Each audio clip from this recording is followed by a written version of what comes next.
Welcome to the first episode of AU Nation. I'm your host, Evan Blank, here to bring you the latest opinions from your very own student media. Joining me today first is Lindsay McAllister from Eagle Eye TV. She's a sports reporter covering varying sporting events for Eagle Eye TV. Lindsay, how are you today? I'm doing good, Evan. How are you? How's the knee? It's great. It's great. Now I've got my ring. I'm a SEC champion, so I'm feeling good. There you go. Lindsay, for those of you who don't know, was the photographer that Ricardo Lewis took out on the sidelines at the Louisville game. All right, next up for us. So, topic number one covers Auburn soccer. Are the Auburn women's soccer team's chances, what are they here in the SEC tournament tonight against fifth-seeded South Carolina and for the rest of the tournament going forward? Now I'll just go ahead and start off and say, Evan, I did ask you how you were, so I'm a little bit offended about that snarky comment right there. But I think we have a good chance tonight to win. I think we're going to pull it off. What do y'all think? I definitely agree with you, but What impressed you the most about the Royals' run through the playoffs?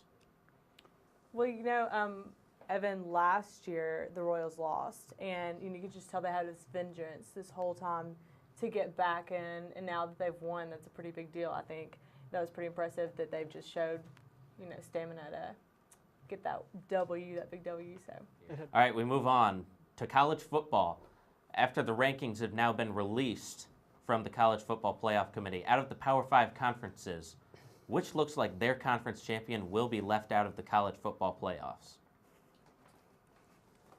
well, I have to say, a lot of people want to pick the SEC for this, and that's just not going to happen. The Pac-12 are going to be the conference who gets left out. No undefeateds left.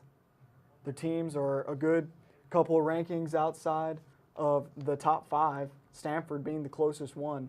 There's just absolutely little hope in my eyes for them to go all the way, especially with so many ranked matchups remaining. Yeah, I agree with you on that. That's right. The Pac-12 with the undefeated teams, I definitely. Well, I'm sorry. I am y'all. This is so funny. Y'all missed it. Evan Blank just had a fly land on his nose. Did y'all see that? I did. But yes, Pac-12. My bad. That just threw me off so bad. And then the shot flew right there. Sorry, but yeah, Pac-12. I agree.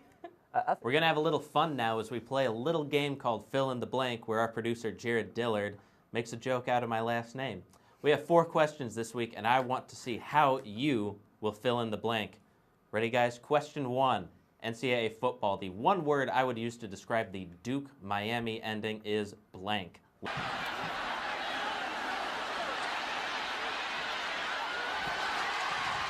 Ball still alive. It's got to be a backwards lateral. Get behind it.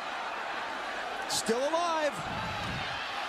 Duke doing a nice job staying spacing all over. Oh, he They got got a block. blockers. They got blockers. They've got a lane. 40-yard line. No black shirts between the goal line. Can you believe what you just saw? Lindsay, start us off. Messy.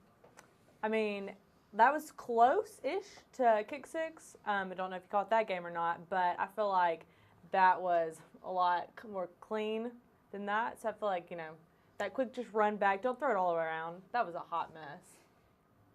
Lindsay, start us off. Most impressive team, Steph Curry. Love that man, love his family. I have a major girl crush on his wife. I guess just a regular crush on him. Like, it wouldn't be a man crush because I'm not a man. But I love him. Definitely a huge Warriors fan just because of them. Bandwagoner, that's fine. Most disappointing team, I'm going to have to go with the Grizzlies. I'm from Memphis. And I just wish that we would have pulled it out last night, even though I love Steph Curry. I feel like we need to amp it up. So, Lindsay. over. He's not a team player. Gone. I'm saying the Lions. They've got a bye week coming up. It's a good time to let him go. I feel so mean. Gone, let him go, but that's how I'm going with the Lions. They should keep it 4 teams because last year was the first year with 4 teams, and we don't know enough yet. I think we need to give it a couple years. The sample size was too small at first. So I think a couple years, 4 teams, and then kind of fill out with what teams are going to go in.